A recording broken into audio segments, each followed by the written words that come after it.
Hi hello மக்களே, எல்லோரும் எப்படி இருக்கிறீங்க? நம்ம சேனலில் சரியாகவே வீடியோ போட முடியல.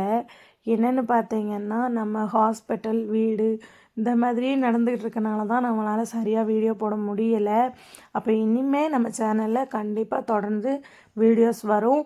அதுக்கு நம்ம சேனலில் வீடியோ பார்க்குறவங்க கண்டிப்பாக நம்ம சேனலை சப்ஸ்கிரைப் பண்ணுங்கள், சப்போர்ட் பண்ணுங்கள்.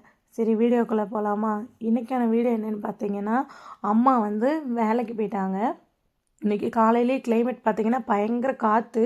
என்னாலும் காலையில் கொஞ்சம் மழை அடிச்சிச்சு, என்னாலும் பரவாயில்ல, கொஞ்ச நேரம் கழிஞ்சு வெறிச்சிருச்சு. அதனால் அம்மா வேலைக்கு போயிட்டாங்க. வேறு ஒருத்தவங்க காட்டில் தேயிலை வெட்ட போயிருக்காங்க. அவங்களுக்கு தான் நம்ம காஃபி கொண்டு போய்கிட்டு நான் அம்மா கிட்ட போனதுக்கப்புறம் அம்மா வந்து தேயிலை வெட்டி வச்சுருந்தாங்கள்ல, அதெல்லாம் சாக்கில் ஆக்கிக்கிட்டு இருந்தாங்க. அது பக்கத்துலேயே பார்த்தீங்கன்னா ஒரு சின்ன ஒரு வீடு மாதிரி வச்சுருக்காங்க, இவங்களுக்கு தேவையான பொருள்லாம் வைக்கிறதுக்கு வேண்டி. அதுக்கு முன்னாடியே பார்த்தீங்கன்னா இந்த குருமிளகு செடி இருக்குது. பார்த்தீங்கள செடி எப்படி இருக்குது? குருமிளகு செடி இலையை பார்த்தீங்களா? வெத்தலைக்கு இலை மாதிரி இருக்கா? பார்த்தீங்கன்னா மிளகு இன்னும் விளையவே இல்லை. அது வந்து ஜனவரி பிப்ரவரி ஆகும் இது பழுத்து இந்த காய் எடுக்கிறதுக்கு. அதுக்கப்புறம் நாங்களும் காஃபி கொண்டு கொடுத்துட்டு அம்மா குடிச்சிட்டு அம்மா இறக்கி போயிட்டாங்க தேயிலை வெட்டுறதுக்கு. அதுக்கப்புறம் நாங்களும் அங்கேருந்து பையன் கிளம்பி வந்துட்டோம். இனி நெக்ஸ்ட் வீடியோ